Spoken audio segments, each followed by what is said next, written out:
Hello दोस्तों, कैसे हैं आप सब लोग। उम्मीद करता हूँ आप सब लोग ठीक होंगे। स्वागत है आपका हमारे यूट्यूब चैनल सक्सेस अलार्म पर। दोस्तों, हमने 130 तक क्वेश्चन कर लिए हैं, वो भी भौगोलिक विचारधाराओं से रिलेटेड।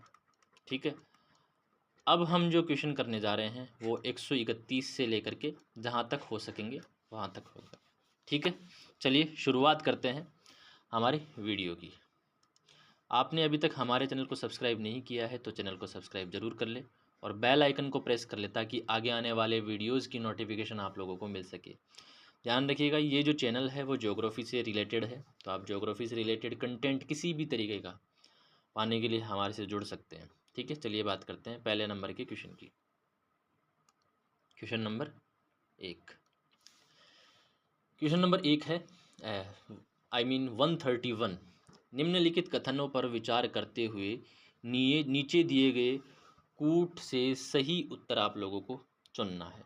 ठीक है, पढ़िए आप लोग क्वेश्चन को और आंसर कीजिए फिर इसका।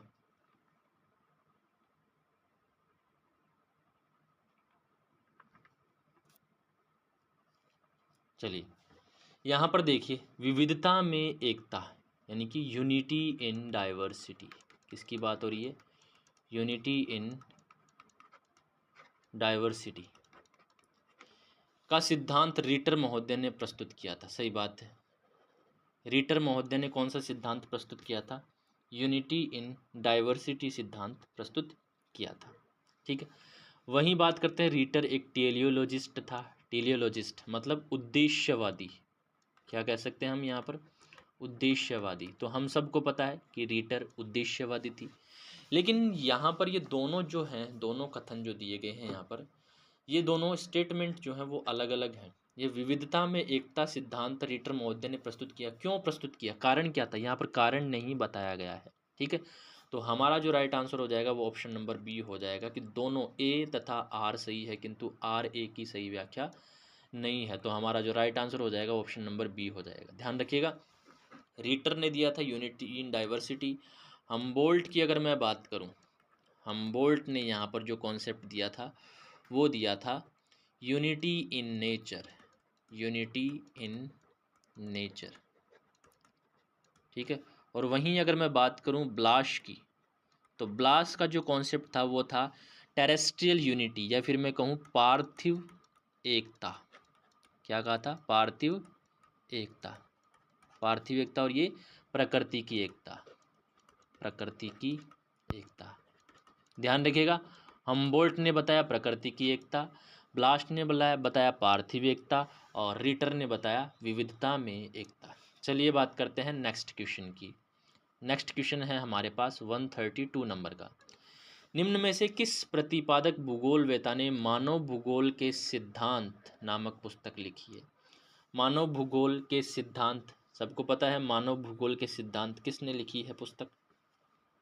मानव भूगोल के सिद्धांत जो लिखी है वो ब्लाश ने लिखी है। किसने लिखी है? ब्लाश महोदय ने लिखी है। ध्यान रखना, ब्लाश महोदय ने मानव भूगोल के सिद्धांत नामक पुस्तक लिखी है। आपको मैं बता देता हूँ, ब्लाश जो थे वो फ्रांसीसी भूगोलवेता थे। सबसे पहली बात तो संभववाद के ये समर्थक थे।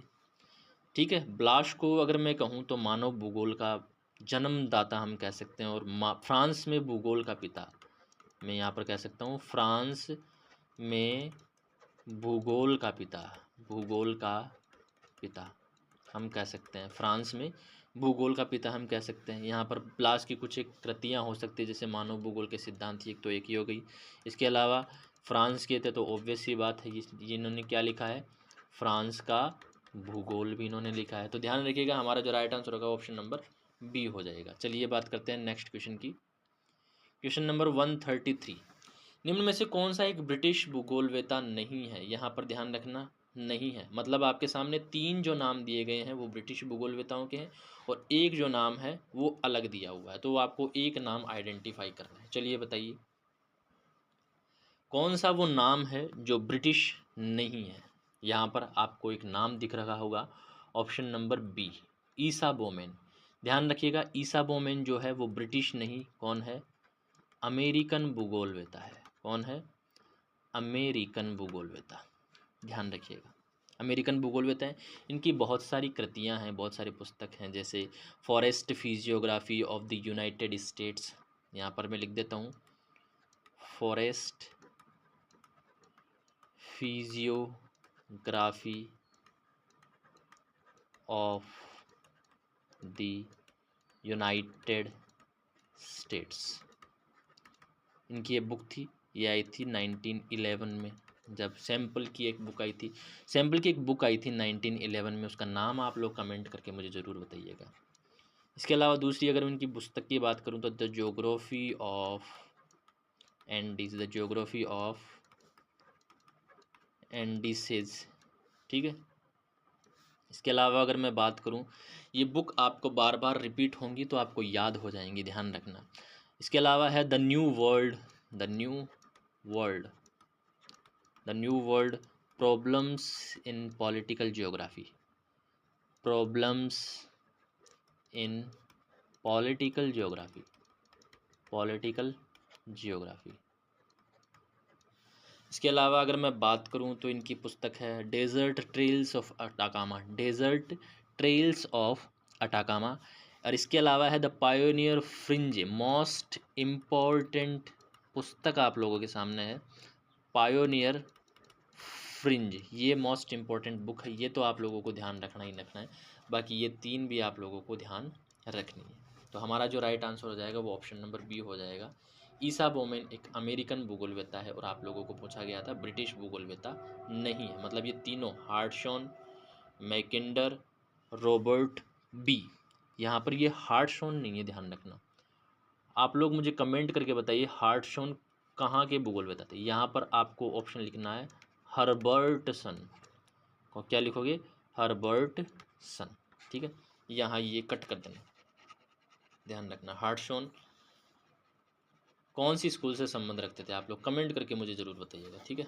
हर्बर्टसन यहाँ पर लिख लें। तो हर्बर्टसन ब्रिटिश थे, मैकिंडर ब्रिटिशर्स थे, और रॉक्स बी या रॉबर्ट बी, यहाँ पर ये लिख दीजिए रॉक्स बी, ओके, एक्चुअल में रॉक्स बी है।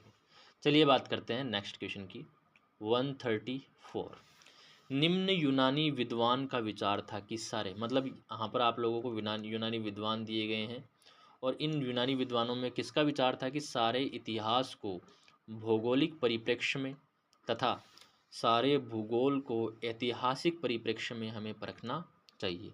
और सबको पता है इतिहास के पिता किसे कहते हैं, इतिहास के पिता या फादर ऑफ हिस्ट्री जिसे हम कहते हैं वो है हेरोडोटस, ध्यान रखिएगा। तो हेरोडोटस ने ही कहा था कि जो इतिहास है उसको भौगोलिक परिप्रेक्ष्य में और जो भूगोल है उसको ऐतिहासिक परिप्रेक्ष्य में हमें परखना चाहिए, ठीक है। तो हमारा जो राइट आंसर हो जाएगा वो ऑप्शन नंबर बी हो जाएगा, ठीक है। चलिए बात करते हैं नेक्स्ट क्वेश्चन की, 135 नंबर के क्वेश्चन की। 135 नंबर का क्वेश्चन है आप लोगों के सामने। निम्न में से कौन प्राचीन यूनानी रोमन परंपरा के विद्वानों से संबंधित है। यूनानी रोमन परंपरा, यूनानी भी है और रोमन भी है। यहाँ पर आपको ध्यान रखना है, नहीं है आपको पूछा गया है, मतलब आपको यूनानी नाम भी दिया होगा और रोमन नाम भी दिया होगा, लेकिन आपको पता लगाना है कि यूनानी और रोमन के अलावा कौन सा है यहाँ पर, ठीक है। चलिए बात करते हैं। पहला है हेरोडोटस, तो पता होना चाहिए हेरोडोटस यूनानी भूगोलवेत्ता थे, फादर ऑफ हिस्ट्री। अरस्तु यूनानी थे, ध्यान रखना। स्ट्रेबो रोमन थे, ध्यान रखना। लेकिन यहाँ पर वॉरेनियस जो थे वो यूनान से संबंध नहीं रखते थे। तो आप मुझे कमेंट करके बता सकते हैं, चलिए मैं ही बता देता हूँ। वॉरेनियस कहाँ के थे, ये जर्मनी के थे, मतलब ये जर्मन विद्वान थे। इनकी पुस्तक है ज्योग्राफिया जर्नलिस, अगर मैं कहूँ तो आपके सामने हिंदी में सामान्य भूगोल, सामान्य भूगोल, ठीक है। ये पहले विद्वान थे जिन्होंने भूगोल को द्वैतवाद यानी कि सामान्य तथा विशेष में विभाजित किया। ये पहले विद्वान थे जिससे भूगोल में द्विभागीकरण या फिर मैं कहूँ द्वैतवाद की नींव डली, ठीक है। तो यहाँ पर मैं लिख देता हूँ द्वैतवाद को प्रस्तुत करने वाले पहले विद्वान कौन थे? वॉरेनियस। हमारा जो राइट आंसर हो जाएगा वो ऑप्शन नंबर बी हो जाएगा। चलिए बात करते हैं नेक्स्ट क्वेश्चन की। Question number 136। यहाँ पर आपको दो लिस्टें दी गई हैं, सम्मिलित करना है आप लोगों को। यहाँ पर ये रिचथोपेन है, यहाँ पर आप लोगों के सामने कार्ल ओ सावर है, स्पाइकमैन, यहाँ पर आप लोग को करना है स्पाइकमैन। क्या करना है? यहाँ पर स्पाइकमैन आपको करना है, और यहाँ पर आपको करना है रेटजेल। टाइपिंग मिस्टेक हो जाती है, ध्यान रखिएगा, रेटजेल। अब आप लोगों को मैच ऑफ द फॉलोइंग करना है, ठीक है? तो करिए, 10 सेकंड हैं आप लोगों के पास।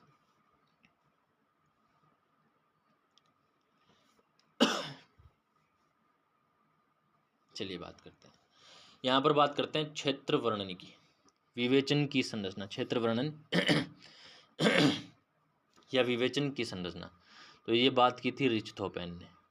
किसने बात की थी? रिचथोपेन। ध्यान रखना, क्षेत्र वर्णनी विज्ञान की जो बात की थी वो हैटनर ने की थी। किसने की थी? हैटनर। कोरोलॉजिकल साइंस जिसे हम कहते हैं। यहाँ पर क्षेत्र वर्णन या विवेचन की संरचना की बात हो रही है। भूदृश्य की संरचना, मॉर्फोलॉजी ऑफ लैंडस्केप, ये कार्ल ओ सावर ने की थी, सबको पता है। और यहाँ पर है ये रिमलैंड, यहाँ पर ये ध्यान रखना रिमलैंड लिखा हुआ है, रिमलैंड। यहाँ पर तो बहुत ही भयंकर टाइपिंग मिस्टेक हो गई, आगे से ध्यान रखा जाएगा दोस्तों। रिमलैंड की संकल्पना, ये संकल्पनाएं हैं, संरचनाएं नहीं हैं। मैं यहाँ लिख देता हूँ संकल्पना, संकल्पना, संकल्पना, एंड ये भी क्या है? संकल्पना। ये इस क्वेश्चन में बहुत ज़्यादा टाइपिंग मिस्टेक है। रिमलैंड की संकल्पना सबको पता है, रिचथोपेन की है, और जैविक राज्य की संकल्पना है रेटजेल की, ठीक है? वैसे आप लोगों को समझ में नहीं आएगा ये क्वेश्चन, उसके लिए सॉरी। इसका जो राइट आंसर हो जाएगा वो हो जाएगा 1 2 3 4, मतलब ये सारे सुमेलित हैं, ठीक है? चलिए बात करते हैं नेक्स्ट। सुमेलित करना है आपको, यहाँ पर भी आप लोगों को क्या करना है? सुमेलित करना है। मैच ऑफ द फॉलोइंग आप लोगों को करनी है यहाँ पर। चलिए करिए match of the following. 10 second का आप लोगों के पास टाइम है। वैसे देखा जाए तो ये बहुत ही इजी क्वेश्चन है। जैसे अगर मैं बात करूँ स्ट्रैबो की, तो स्ट्रैबो की बुक है यहाँ पर ज्योग्राफी। कौन सी है? ज्योग्राफी। वैसे ज्योग्राफी का ये होती है, लेकिन एग्ज़ाम में जो आया था वो इसी तरह से लिखा हुआ आया था, ठीक है? इसके अलावा वॉरेनियस की अगर मैं बात करूँ तो वॉरेनियस की बुक है यहाँ पर, कौन सी है? ज्योग्राफिया जर्नलिस, थोड़ी देर पहले ही बताई है, सामान्य भूगोल।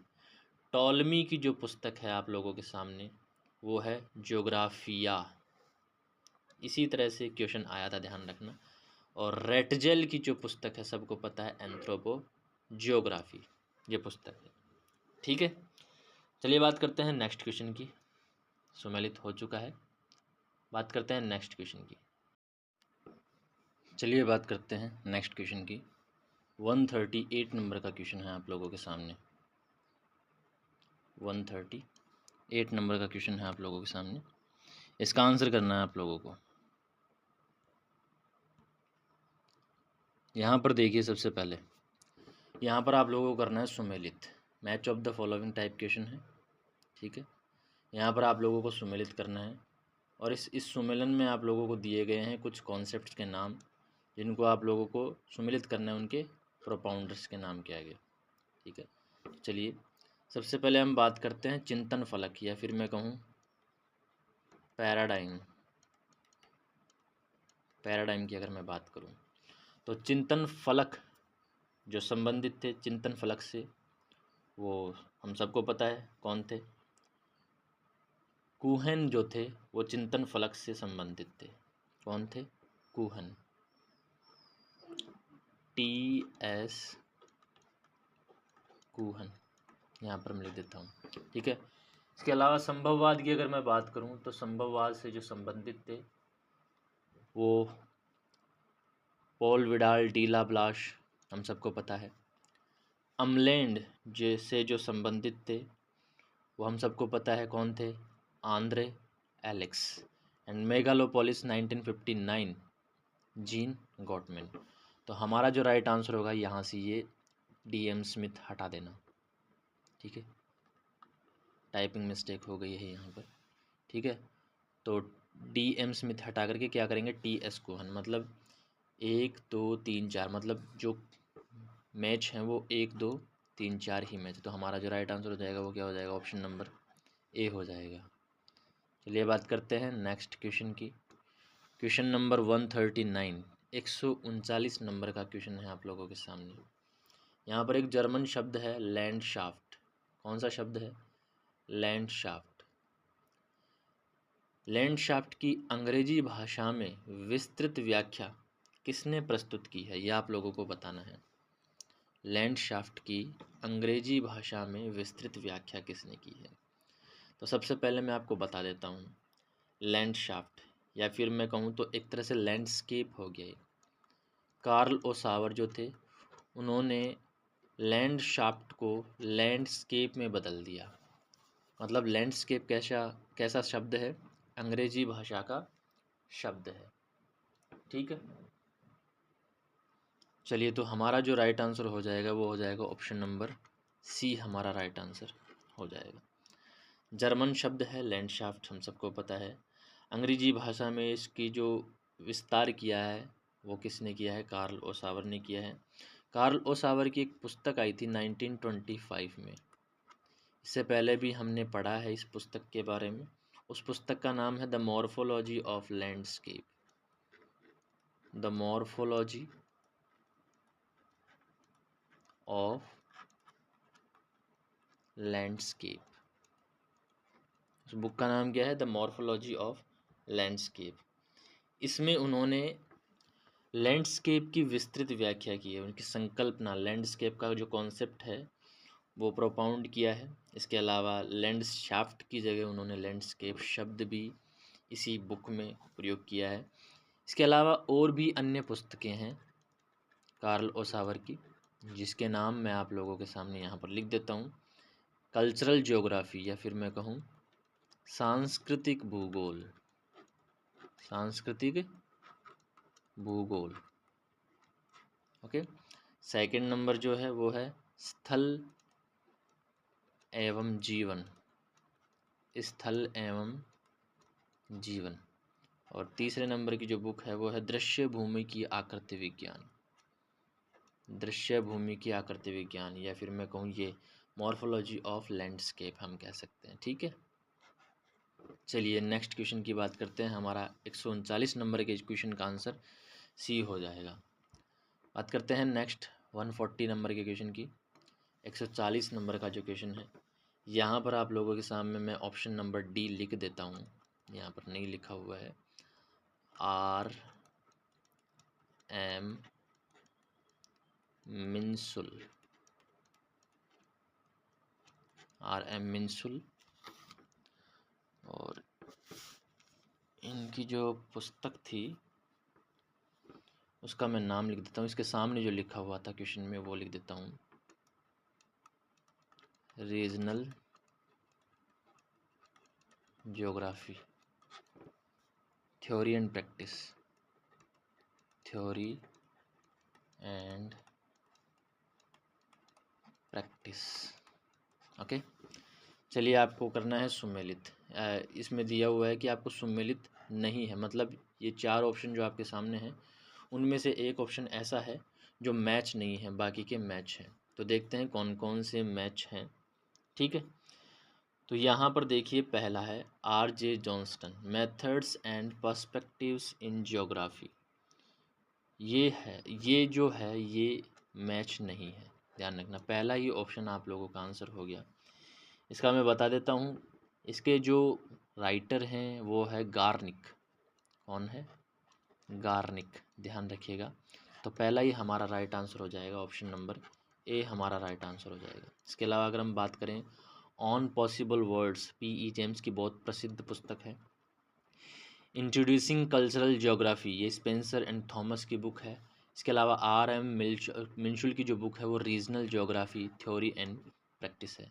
इसलिए हमारा जो राइट आंसर हो जाएगा वो ऑप्शन नंबर ए हो जाएगा, यही मिला हुआ नहीं है या मैच नहीं है। चलिए बात करते हैं नेक्स्ट क्वेश्चन की। 141 नंबर के क्वेश्चन की बात करते हैं। निम्नलिखित में से कौन सा युग्म सुमेलित नहीं है। यहाँ पर भी आपको बताया गया है कि 4 ऑप्शन दिए गए हैं, जिनमें से 3 तो सुमेलित हैं और 1 सुमेलित नहीं है, वो आपको ढूंढना है। ठीक है, चलिए यहाँ पर कुछ कॉन्सेप्ट्स दिए गए हैं, जिनमें अगर मैं बात करूँ स्टीफन जॉन्स का जो कॉन्सेप्ट है वो सम्मिलित क्षेत्र सिद्धांत, सही बात है। इसके अलावा स्पाइकमैन, यहाँ पर लिख लेना आप लोग स्पाइकमैन, या टाइपिंग मिस्टेक बहुत हो गई, अब की बार सुधार लिया जाएगा इसे।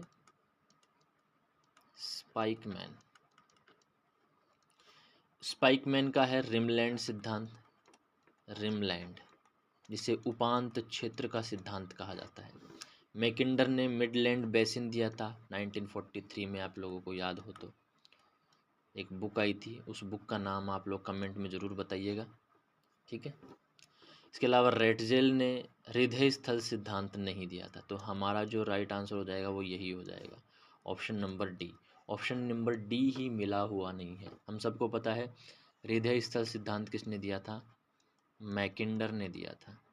मैकिंडर ने दिया था 1919 में, उनकी एक बुक आई थी डेमोक्रेटिक आइडियल्स एंड रियलिटी, उस पुस्तक में इन्होंने हृदय स्थल सिद्धांत प्रस्तुत किया था। ठीक है, मैं यहाँ लिख देता हूँ democratic ideals and reality, ideals and reality.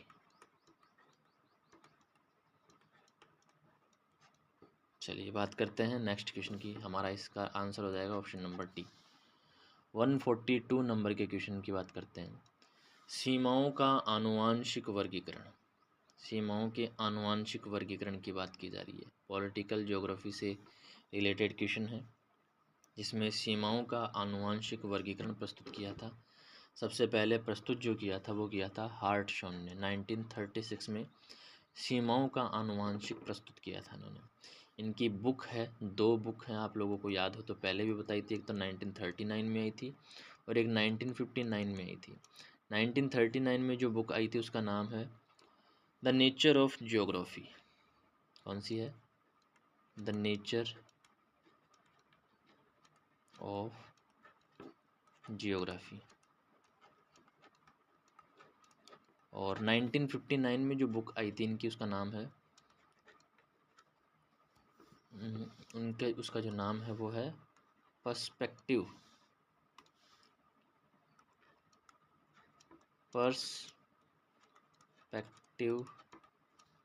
In the nature of geography. ठीक है, चलिए बात करते हैं नेक्स्ट क्वेश्चन की। हमारा जो राइट आंसर हो जाएगा 142 का वो हो जाएगा ऑप्शन नंबर सी।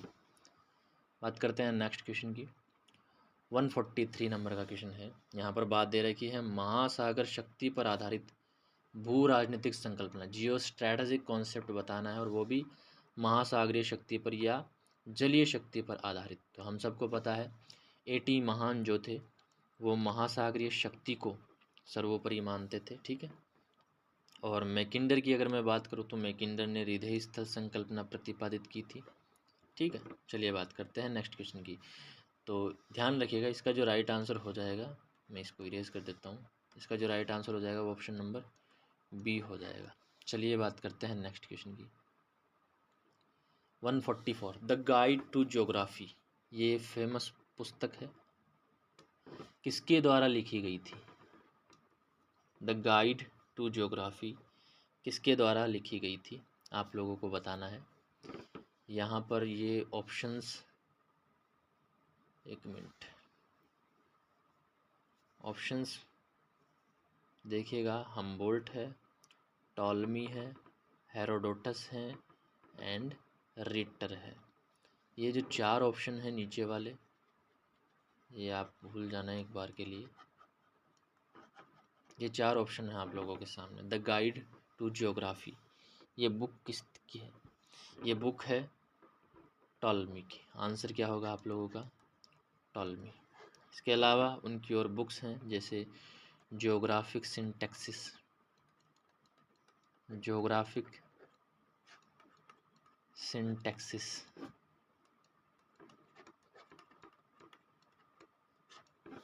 इसके अलावा और उनकी बुक है भूगोल की रूपरेखा, भूगोल की रूपरेखा इनकी पुस्तक का नाम है। ठीक है, इसके अलावा है एनालिमा, ये बुक कई बार पूछी गई है एग्ज़ाम में, एनालिमा। इसके अलावा जियोग्राफिया भी इनकी एक पुस्तक है, जियोग्राफिया, जियोग्राफिया। ठीक है, ध्यान रखना। वैसे जियोग्राफिया एक इरेटोस्थनीज की भी है और ज्योग्राफी का स्ट्रैबो की भी है। ठीक है, तो हमारा जो राइट आंसर हो जाएगा ऑप्शन नंबर बी हो जाएगा, टॉलमी। चलिए बात करते हैं नेक्स्ट क्वेश्चन की। 145 नंबर का जो क्वेश्चन है उसकी बात करते हैं। यहाँ पर आप लोगों के सामने क्वेश्चन दिया गया है हार्टशॉन का। हार्टशॉन के अनुसार आधुनिक भूगोल के विषय क्षेत्र एवं विधि पर किसके अग्रणी कथन ने, ठीक है, यहाँ पर किसके अग्रणी कथन ने भविष्य के लिए भौगोलिक चिंतन की दिशा निर्धारित की है। ये स्टेटमेंट क्वेश्चन पूछा गया है, ये असिस्टेंट प्रोफेसर में भी आया हुआ क्वेश्चन है, इसके अलावा ये नेट में भी आया हुआ क्वेश्चन है, ध्यान रखना। सेम टू सेम क्वेश्चन पूछा जाता है। इसका जो राइट आंसर होगा वो हो जाएगा option number D, Hettner. Option number D right answer हो जाएगा। आगे भी ये क्वेश्चन रिपीट हो सकता है, ध्यान रखिएगा। ठीक है, चलिए बात करते हैं नेक्स्ट क्वेश्चन की। स्टेटमेंट ध्यान रखना। निम्नलिखित में से कौन सी रेटजेल की एक महत्वपूर्ण पुस्तक है? पुस्तकों के कुछ नाम दिए गए हैं जिनमें से महत्वपूर्ण पुस्तक बतानी है, और वो भी किसकी? रेटजेल की। तो रेटजेल की पुस्तकों में सबसे पहले मैं बात करता हूँ। रेटजेल की जो महत्वपूर्ण पुस्तक है वो एंथ्रोपोजियोग्राफी, एंथ्रोपोजियोग्राफी ये महत्वपूर्ण पुस्तक है। तो हमारा जो राइट आंसर हो जाएगा वो ऑप्शन नंबर डी हो जाएगा। ठीक है, रेटजेल की एक बुक है जिसका नाम है राजनीतिक भूगोल। क्या है? राजनीतिक भूगोल में राज्य की तुलना इन्होंने जीव से की है। इसमें राज्य की तुलना किससे की गई है? राज्य इज इक्वल टू किसको बताया है? जीव को बताया गया। उनका यह मानना था कि राज्य को या तो सामान्य जीव की तरह विकसित होना चाहिए या उसे समाप्त हो जाना चाहिए। उन्होंने राज्य एवं समाज के जीववादी सिद्धांत को पुष्ट भी किया था। इसके अलावा अगर मैं बात करूँ इस बुक की, तो ये बुक सबको पता है आपको 1911 में आई थी। एलन चर्चिल सैंपल की ये बुक है। इसके अलावा अगर मैं बात करूं तो सैंपल की कुछ और बुक्स हैं जिनमें नाम है भूमध्य सागरीय प्रदेश का भूगोल, भूमध्य सागरीय प्रदेश का भूगोल, भूमध्य सागरीय प्रदेश का भूगोल। इसके अलावा अमेरिका का इतिहास, अमेरिका का इतिहास, ये बुक्स के नाम आप लोग ज़रूर ध्यान रखिएगा। बुक्स के नामों से क्वेश्चन आते हैं। अमेरिका का इतिहास एवं उसकी भौगोलिक दशाएं, उसकी भौगोलिक दशाएं, ये बुक है सैंपल की। और इस क्वेश्चन का हमारा जो राइट आंसर होगा वो ऑप्शन नंबर डी हो जाएगा। चलिए बात करते हैं नेक्स्ट क्वेश्चन की। 147 यहाँ पर ये क्वेश्चन पूछा हुआ है आरपीएससी लेक्चरर, ठीक है, 2014 में जो हुई थी उसमें ये क्वेश्चन पूछा हुआ है, जिसमें आपको पूछा गया है कि उत्पादन की राजनीति और उपभोग की राजनीति, इन शब्दों का प्रयोग निम्न में से किस विद्वान ने किया है? तो बिना सोचे आप लोग ये आंसर लगा देना, option number C, P Sanders वो विद्वान थे जिन्होंने उत्पादन की राजनीति और उपभोग की राजनीति शब्द का प्रयोग किया। राजनीति में मानव को चरम स्थान दिलाने वाला विद्वान कौन था? फ्रेडरिक रेटजेल, सबको पता है। चरम स्थान दिलाने वाला कौन था? Frederick Ratzel. रेडजेल की 2 पुस्तकें हैं, अभी हमने चर्चा की एंथ्रोपोजियोग्राफी एंड राजनीतिक भूगोल। बट इस क्वेश्चन का राइट आंसर हम देखेंगे कौन सा है, पी सॉन्डर्स। चलिए बात करते हैं नेक्स्ट।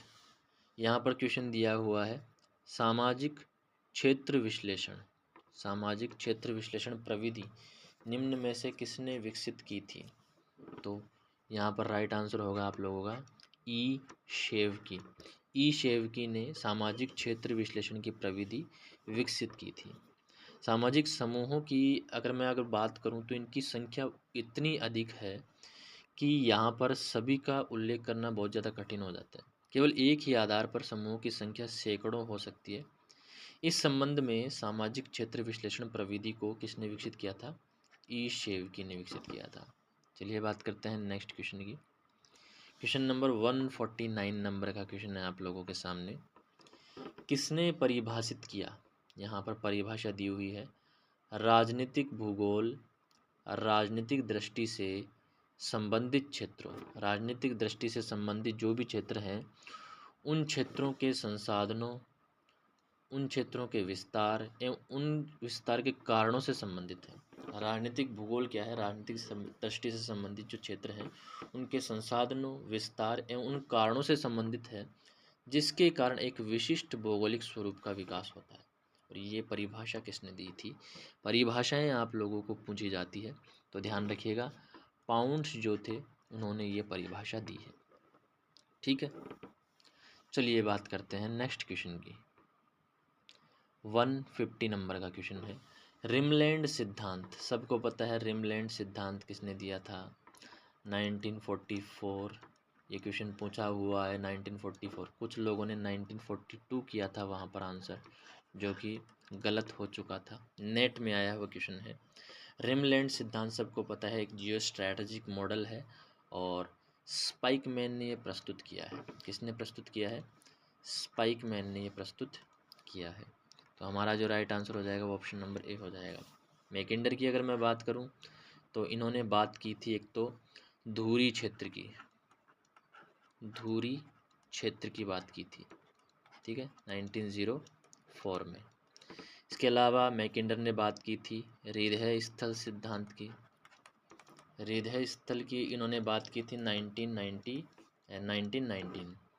और इसके अलावा इन्होंने बात की थी मिडलैंड बेसिन की, मिडलैंड बेसिन 1943। ओके, और सेवरिज की अगर मैं बात करूं तो इन्होंने एयर पावर को तवज्जो दी थी। ठीक है, चलिए बात करते हैं नेक्स्ट क्वेश्चन पर। 151 इसका राइट आंसर होगा ऑप्शन नंबर ए।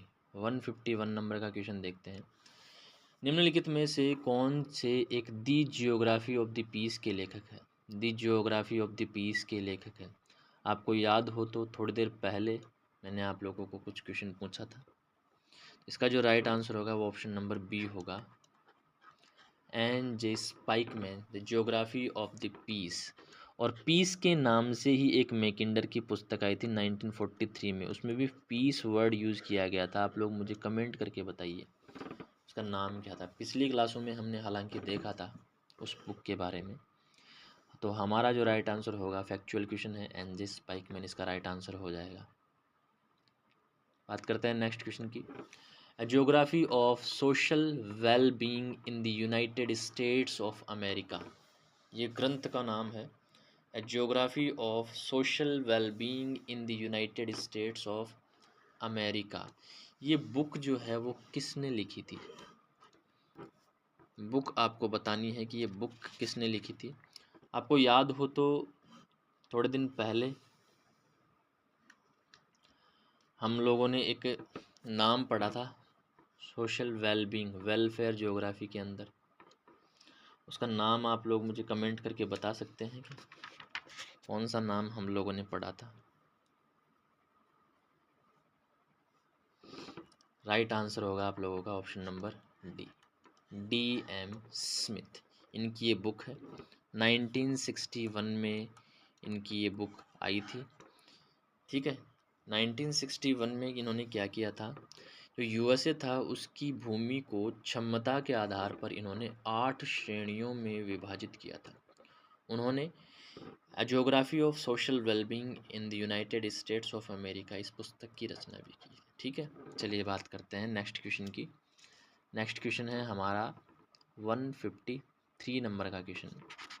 153 नंबर का क्वेश्चन है, निम्नलिखित में से एक मिनट कहाँ गया है इसको मार कर, ये निम्नलिखित में से भूगोल में प्रसिद्ध नियतिवादी कौन है। नियतिवादी आप लोगों को ढूंढना है, या फिर मैं कहूँ पर्यावरण निश्चयवादी आप लोगों को ढूंढना है।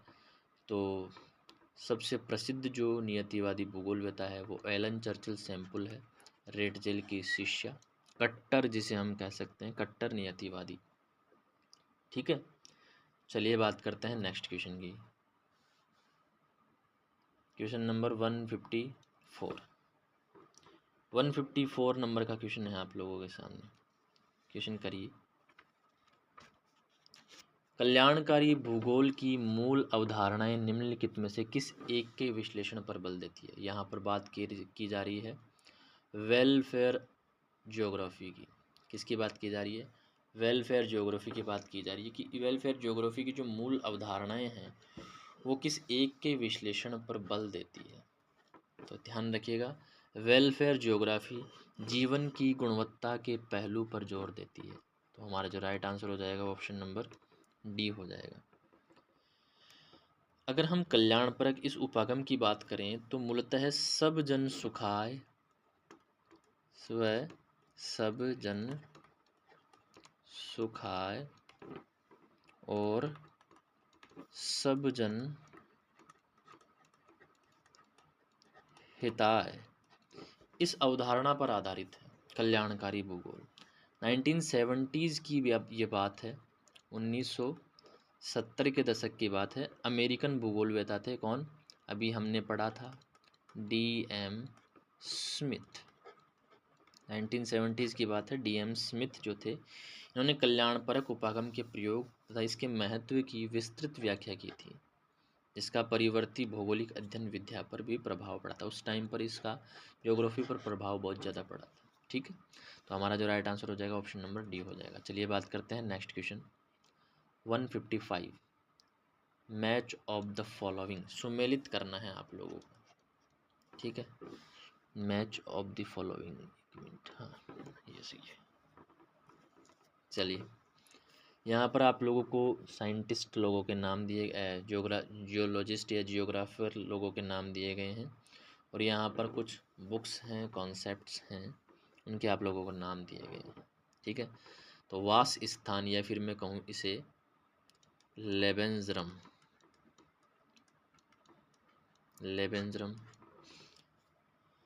तो लेबेंजरम सबको पता है किसने प्रस्तुत किया था? रेड जेल ने प्रस्तुत किया था। तो सबसे पहले अगर चलिए शुरू से शुरुआत करते हैं। हार्टशॉन ने जो दिया था वो क्या दिया था? एक मिनट,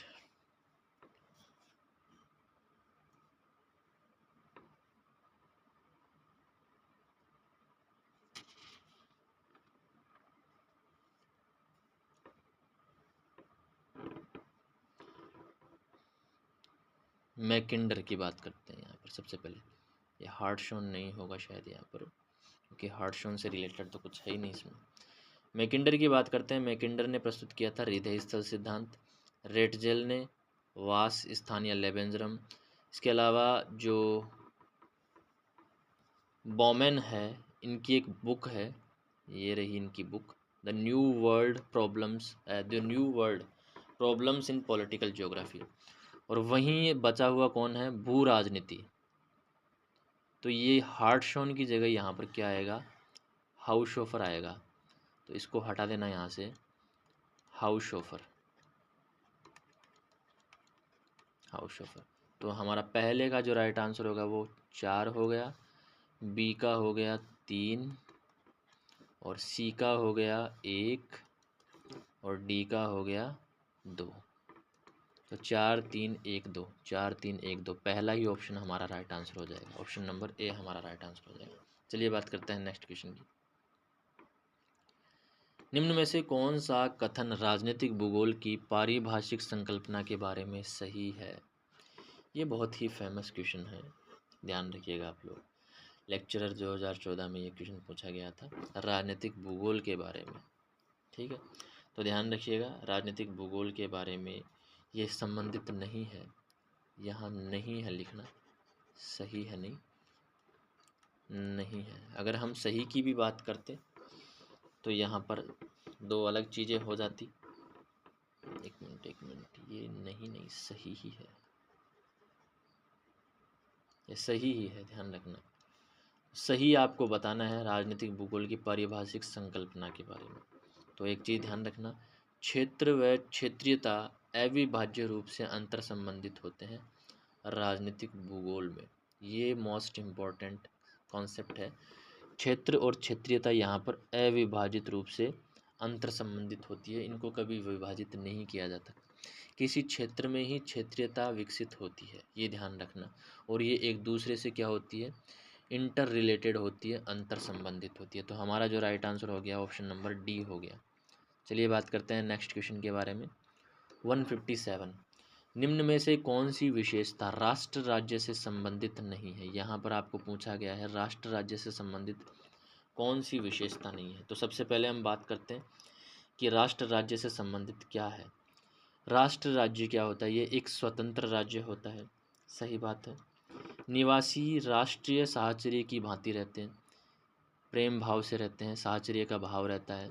इसका एक सुपरिभाषित भूभाग होता है, लेकिन चरम भौगोलिक अनुभूति यहाँ पर नहीं होती है। चरम भौगोलिक अनुभूति नहीं भी होगी तो भी राष्ट्र राज्य हो सकता है। चरम भौगोलिक अनुभूति का मतलब है वहाँ पर रहने लायक जो कंडीशंस है वो नहीं हो पाएगी। तो ऑब्वियस सी बात है, वहाँ पर ना ही तो राष्ट्रीयता डेवलप हो पाएगी, ना ही वो ढंग से एक राष्ट्र बन पाएगा, ठीक है। तो हमारा जो राइट आंसर होगा ऑप्शन नंबर सी हो जाएगा। चरम भौगोलिक अनुभूति राष्ट्र राज्य से संबंधित नहीं है। ऑस्टीन एक नाम आता है यहाँ पर, कौन आता है, किसका नाम आता है? ऑस्टीन। ऑस्टीन ऑस्टीन के अनुसार राज्य के लिए 4 तत्वों का होना अनिवार्य है। ऑस्टीन ने राज्य के लिए 4 तत्व अनिवार्य रूप से बताए। ये पॉलिटिकल साइंस में भी ये कॉन्सेप्ट चलता है और हमारा ये जो कॉन्सेप्ट है वो राजनीतिक भूगोल में भी चलता है। 4 जो अनिवार्य तत्व बताए, उन अनिवार्य तत्वों में सबसे पहला है कि जनसंख्या होनी चाहिए। किसी भी राज्य में क्या होगी? जनसंख्या होगी। उस राज्य का एक भूभाग होगा, ठीक है। उस राज्य का क्या होगा? एक भूभाग होगा। इसके अलावा राज्य में एक शासन होगा, या फिर मैं कहूँ सरकार होगी, और एक होगा संप्रभुता। ये 4 मुख्य तत्व बताए हैं, अनिवार्य तत्व बताए हैं किसने? ऑस्टीन ने, एक राज्य के अंदर, ठीक है। अगर एक भी तत्व की कमी हो तो ऐसे जन समुदाय को राष्ट्र राज्य नहीं कहा जा सकता, ध्यान रखना। अगर इनमें से एक भी तत्व की कमी हो जाए तो राष्ट्र राज्य को कंसीडर नहीं किया जाएगा। तो हमारा राइट आंसर इसका ऑप्शन नंबर सी हो जाएगा। चलिए बात करते हैं नेक्स्ट क्वेश्चन की। 158 नंबर का क्वेश्चन है आप लोगों के सामने। निम्न में से कौन सा कथन सही है? सही कथन आपको बताना है, मतलब 3 जो कथन दिए गए हैं वो तो है गलत, और एक कथन जो दिया गया है वो है सही। सीमाओं और सीमांतों के बारे में आप लोगों को यहाँ पर प्रश्न पूछा गया है। यहाँ से बार बार प्रश्न पूछे जाते हैं, इसी तरह के स्टेटमेंट टाइप जो क्वेश्चन है वो आप लोगों को पूछे जाते हैं, ठीक है। चलिए, सीमाएं व सीमांत का प्रयोग भूगोलिक साहित्य में पर्यायवाची शब्दों के रूप में होता है, सही बात है। सीमाएं और जो सीमांत है वो एक पर्यायवाची के रूप में उपयोग किए जाते हैं भूगोल के अंदर, ठीक है। सीमाएं संप्रभुता का आवश्यक अवयव नहीं है, ये बात भी सही है। सीमाएं जो है वो संप्रभुता का आवश्यक तत्व नहीं है। संप्रभुता पहले मैं बता देता हूँ, संप्रभुता बाह्य एवं आंतरिक नियंत्रण से मुक्त होनी चाहिए, ठीक है, ओके, ध्यान रखिएगा। उसकी वैधानिक शक्ति को किसी भी प्रकार से कम नहीं किया जा सकता। संप्रभु राज्य सीमाओं द्वारा विभाजित होते हैं। एक मिनट, ये तो चीज़ ही गलत है, 1 मिनट रुकिएगा। यहाँ पर आपको नहीं पूछा, नहीं सही पूछा गया है, सही कथन आपको बताना है। तो सीमाएं एवं सीमांत का प्रयोग भौगोलिक साहित्य में पर्यायवाची शब्दों के रूप में नहीं किया होता है। ध्यान रखिएगा, भौगोलिक साहित्य में सीमाएं जो होती है वो होती है बॉर्डर्स, और ये होती है फ्रंट्स, तो दोनों अलग अलग हो गई, ये ध्यान रखिएगा। सीमाएं संप्रभुता का आवश्यक अवयव होती हैं, यहाँ पर ये नहीं हो गया ना, तो इसके लिए गलत हो गया। मतलब सीमाएं जो होती है वो संप्रभुता का एक आवश्यक तत्व होती है। किसी भी राज्य जो हो, कोई भी जो राज्य होगा वो अपनी सीमा के अंदर क्या होगा, संप्रभु होगा। और ये संप्रभु राज्य सीमाओं द्वारा विभाजित होते हैं, नहीं, संप्रभु राज्य सीमाओं द्वारा विभाजित नहीं होते, वो एक होते हैं, ठीक है। संप्रभु राज्य सीमांतों द्वारा विभाजित होते हैं, ये बात सही है। संप्रभु राज्य क्या होते हैं, सीमांतों द्वारा विभाजित होते हैं। कोई भी सीमा किसी भी राज्य की संप्रभुता को डिसाइड नहीं करती है, ध्यान रखिएगा। तो संप्रभु राज्य सीमाओं द्वारा विभाजित होते हैं, ठीक है। संप्रभु राज्य किसके द्वारा विभाजित होते हैं, सीमाओं द्वारा विभाजित होते हैं, ध्यान रखिएगा। ये जो क्वेश्चन हो गया वो स्टेटमेंट गलत हो गया, ओके। 1 मिनट यार, कुछ कन्फ्यूज़न हो रहा है यहाँ पर, मैं फिर से बताता हूँ आप लोगों को।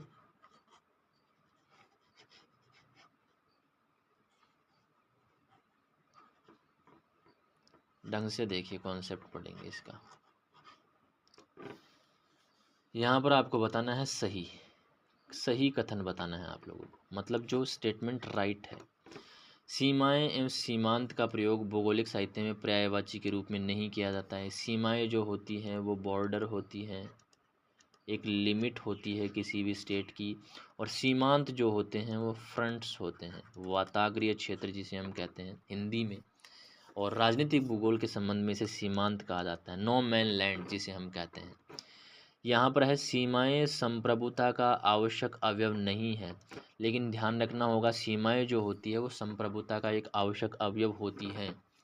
सीमाओं के अंदर ही कोई राज्य संप्रभु रहता है। और चौथा है यहाँ पर संप्रभु राज्य सीमांतों द्वारा विभाजित होते हैं, ये भी गलत है। संप्रभु राज्य हमेशा ध्यान रखना सीमाओं द्वारा विभाजित होते हैं, सीमाओं द्वारा। जैसे फॉर एग्जांपल अगर मैं बात करूं, पाकिस्तान और भारत ये सीमाओं द्वारा विभाजित है, तो भारत की अपनी संप्रभुता है। तो ध्यान रखिएगा, संप्रभु राज्य किसके द्वारा विभाजित होते हैं, सीमाओं द्वारा विभाजित होते हैं। यहाँ पर कन्फ्यूज़न क्रिएट हो गया था लैंग्वेज समझने में, ठीक है। तो राइट आंसर क्या हो गया, ऑप्शन नंबर सी हो गया। मतलब ये ऑप्शन भी गलत है, क्योंकि इसमें बॉर्डर एंड फ्रंट्स दोनों अलग अलग यूज़ किया जाता है, पर्यायवाची नहीं है। और यही बात है कि संप्रभुता डिसाइड होती है किसके द्वारा, सीमाओं के द्वारा, सीमांतों के द्वारा नहीं होती, ठीक है। तो संप्रभु राज्य क्या होगा, सीमाओं द्वारा विभाजित होगा, option number C right answer हो जाएगा। चलिए बात करते हैं नेक्स्ट क्वेश्चन की। इस तरह के क्वेश्चन आते हैं एग्ज़ाम में, जो टफ लेवल के क्वेश्चन होते हैं, स्टेटमेंट टाइप यहाँ से क्वेश्चन बनते हैं, बहुत सोच समझ कर यहाँ पर क्वेश्चन करना होता है। चलिए ठीक है, 159 का चलते हैं। निम्न युग्मों में से कौन सा सही सुमेलित नहीं है, वहाँ पर सही है लिखा हुआ था और यहाँ पर नहीं है। कई बार क्या होता है, हमें सही है भी नहीं है दिखाई देता है और नहीं है भी सही है दिखाई देता है, ठीक है। तो चलिए बात करते हैं, सही आपको बताना है, ठीक है। तो सांख्यिकीय तकनीक की अगर मैं बात करूं, तो सांख्यिकीय तकनीक ऑब्वियस सी बात है, वीवर यहाँ पर फिर से हो गया, सम्मिलित नहीं है आपको बताना है, ठीक है, नहीं है। सांख्यिकीय तकनीक का विकास किया था वीवर ने, आनुभविक तकनीक का विकास किया था जॉनसन ने, परिमाणात्मक गुण प्रधान जो विकास किया था वो बेकर ने किया था, और मौलिक भूगोल का जो विकास किया था वो पर्ट ने किया था, ना कि क्रेसी ने, ठीक है। तो हमारा जो राइट आंसर हो जाएगा ऑप्शन नंबर डी हो जाएगा। ये सुमेलित नहीं है, ध्यान रखना, ये सुमेलित नहीं है। चलिए बात करते हैं नेक्स्ट क्वेश्चन की।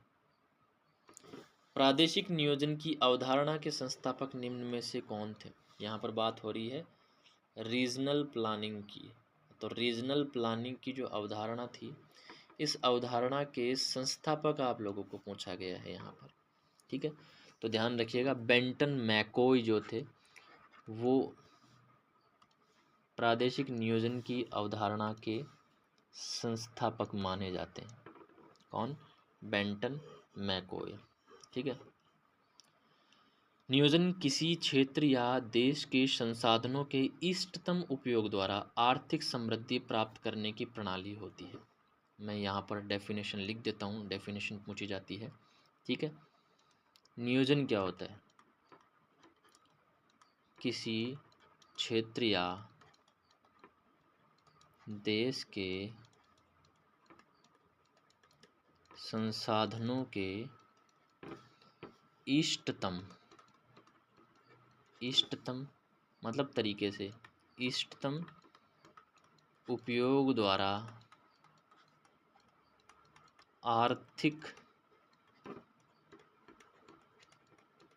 समृद्धि प्राप्त करने की एक प्रणाली है। नियोजन के द्वारा प्रादेशिक, या फिर मैं कहूँ सिंपल, नियोजन जो किया जाता है, कोई भी चीज़ की जो प्लानिंग होती है, ध्यान रखना, किसी भी चीज़ की जो प्लानिंग होती है वो कार्य को पूर्ण और सही ढंग से करने के लिए होती है। तो प्रादेशिक नियोजन जो होता है वो किसी क्षेत्र या देश के संसाधनों के इष्टतम उपयोग द्वारा आर्थिक समृद्धि प्राप्त करने की एक प्रणाली होती है। ठीक है। तो बेंटन मैकॉय ने प्रादेशिक नियोजन की अवधारणा का स्थापना की थी। तो संस्थापक कौन हो गया? Benton MacKaye. ठीक है। चलिए बात करते हैं नेक्स्ट क्वेश्चन की, 161 नंबर के क्वेश्चन की। निम्न युग्मों में से कौन सा सही सुमेलित नहीं है? सही नहीं है मतलब आपको क्या ढूंढना है? आपको गलत ढूंढना है। ध्यान रखना, क्या ढूंढना है? गलत ढूंढना है। तो चलिए बात करते हैं। नागरिक, या यहाँ पर ये टाइपिंग मिस्टेक फिर से हो गई गाइस, ये टाइपिंग मिस्टेक अब की बार ही देखने को मिली है, आगे से नहीं होगा। ठीक है। मैं यहाँ पर लिख देता हूँ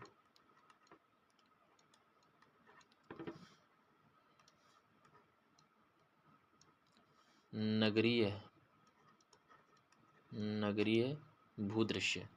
नगरीय भूदृश्य की जो विचारधारा थी, अर्बन लैंडस्केप जिसे हम कहते हैं, वो कौन सी विचारधारा थी?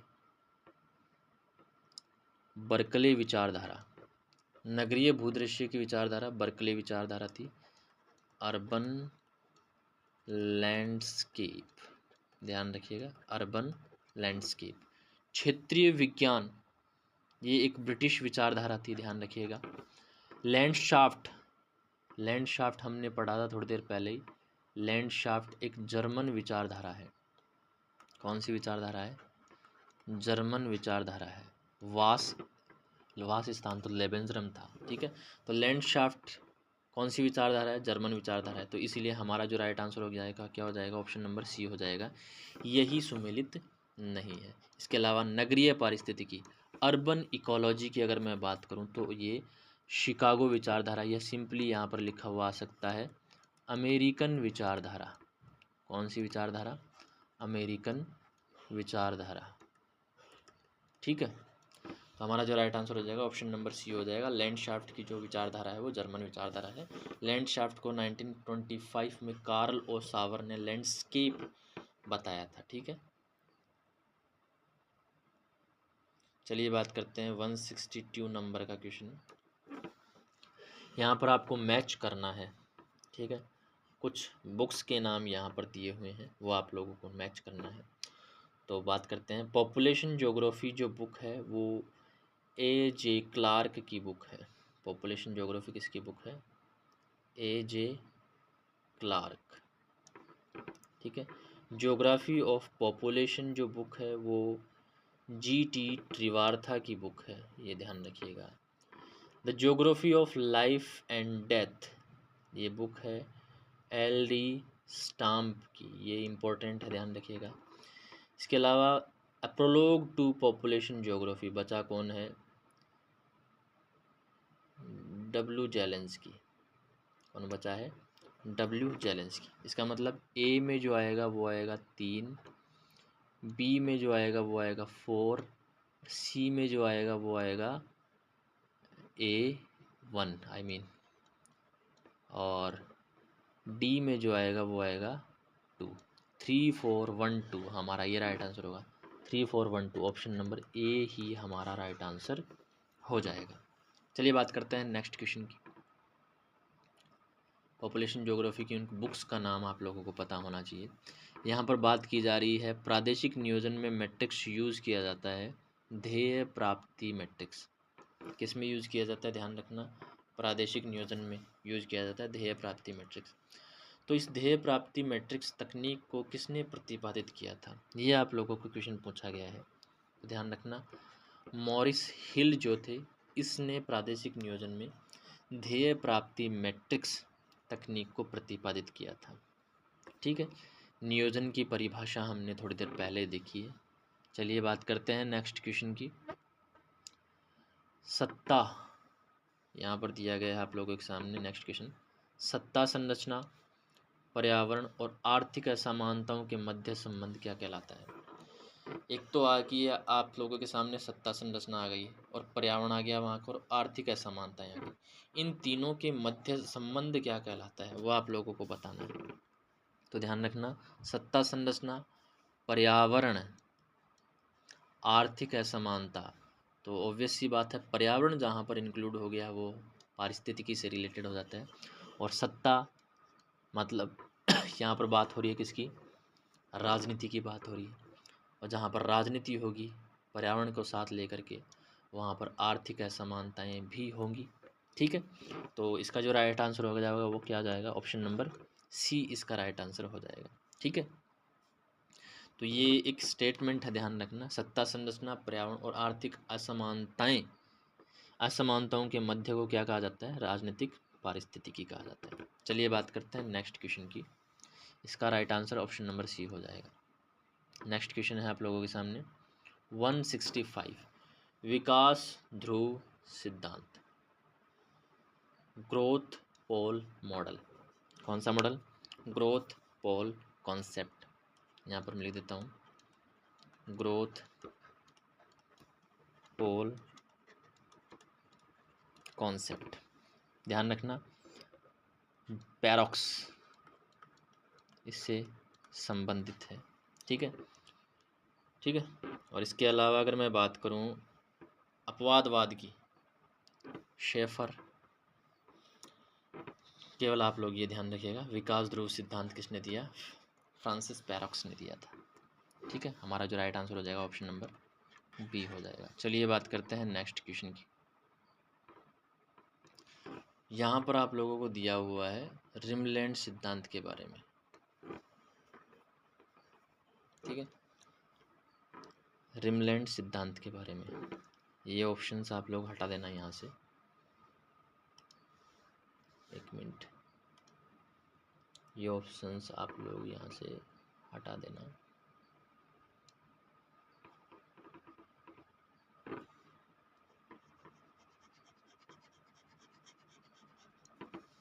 एक मिनट,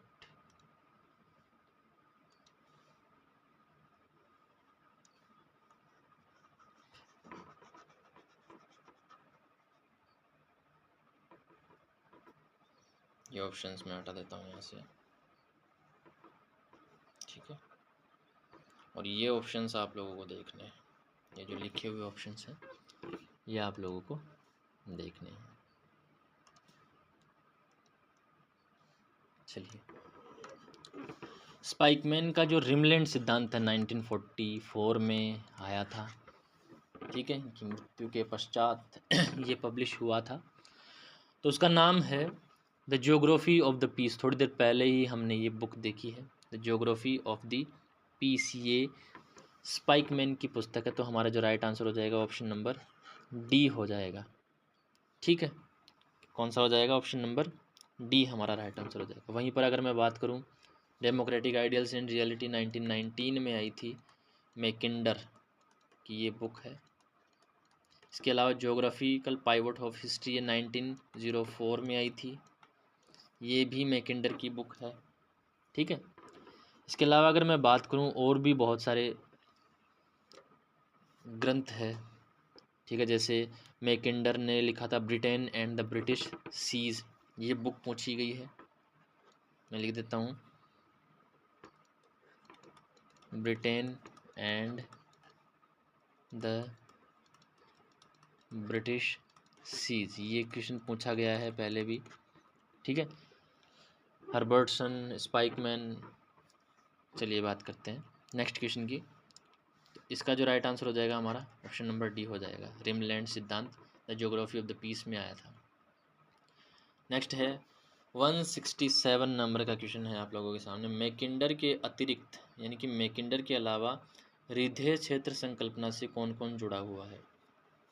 मैकिंडर के अलावा दो ऐसे विद्वान और थे जिन्होंने बात की थी हृदय क्षेत्र की, ठीक है। तो यहाँ पर बात रखना, माइनिग और हुसन, ये दो विद्वान ऐसे थे जिन्होंने मैकिंडर के अलावा हृदय क्षेत्र की बात की थी, ठीक है। लेकिन ध्यान रखना जो हृदय क्षेत्र संकल्पना है वो किसकी है? मैकिंडर की ही है ओरिजिनली।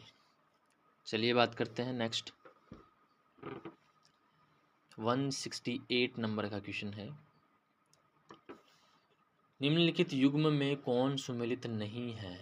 निम्नलिखित युग्म में कौन सुमेलित नहीं है?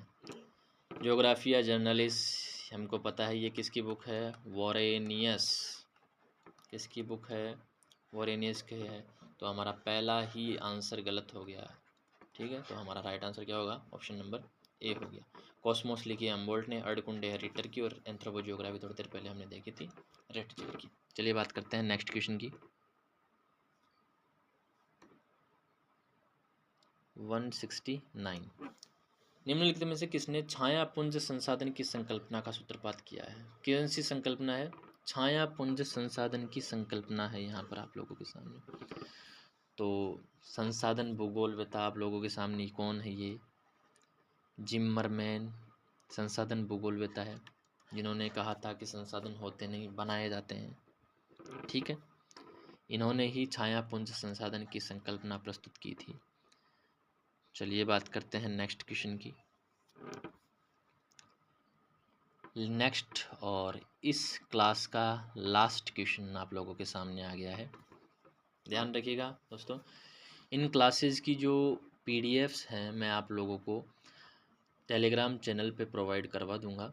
आप लोग जाकर के उसे ज्वाइन कर लीजिए। टेलीग्राम चैनल का जो नाम है वो इस चैनल का जो नाम है सक्सेस अलार्म, वही है टेलीग्राम चैनल का नाम भी। आप लोग जाकर के ज्वाइन कर लीजिए। यहाँ पर बुक है the influence of sea power upon history. Sea power की बात आती है किसके ऊपर आप लोगों को निगाहें टिकानी है? अल्फ्रेड थेयर महान। तो हमारा जो राइट आंसर क्या हो जाएगा? ऑप्शन नंबर ए हो जाएगा। तो दोस्तों अब तक हम लोगों ने 170 क्वेश्चन कर लिए हैं। एक से लेकर के हमने स्टार्ट किया था 170 तक हम लोग कर चुके हैं। आज की क्लास में टाइपिंग मिस्टेक बहुत ज़्यादा थी, आगे से ध्यान रखा जाएगा। आप लोग ऐसे ही और क्लासें लेने के लिए हमसे जुड़े रहें। आगे आने वाले टाइम में हम यहाँ पर क्लासेस शुरू करेंगे, ठीक है। MCQs सेशन तो चल ही रहा है, जिसमें मैं प्रीवियस ईयर में क्वेश्चन जो आए हुए हैं वो आप लोगों को पढ़ा रहा हूँ। यहाँ पर प्रैक्टिस आप लोगों की हो रही है, आप लोगों को पता चल रहा है कि थॉट में हमारी जो लेवल है, हमारा लेवल है वो कहाँ पर है। आगे आने वाले टाइम में जितने भी यूनिट्स हैं उन सब यूनिट्स की हम बात करेंगे, वो भी PYQs के थ्रू, या फिर मैं कहूँ MCQs आप लोगों को करवाए जाएंगे। और जल्दी ही ध्यान रखना दोस्तों, मैं यहाँ पर थ्योरेटिकल पोर्शन भी शुरू करने जा रहा हूँ, ठीक है। चलिए बात करते हैं नेक्स्ट वीडियो में। तब तक के लिए आप लोग अपना ध्यान रखिएगा और खुश रहिएगा। मिलते हैं नेक्स्ट वीडियो में। हाँ, अभी तक आप लोगों ने हमारे चैनल को सब्सक्राइब नहीं किया है तो चैनल को सब्सक्राइब ज़रूर कर लीजिएगा और बेल आइकन को प्रेस कर लीजिएगा, ताकि आगे आने वाले जो वीडियोस हैं उनकी नोटिफिकेशन आप लोगों को मिल सके, ठीक है। लाइक ज़रूर करके जाइएगा। धन्यवाद। मिलते हैं नेक्स्ट वीडियो में।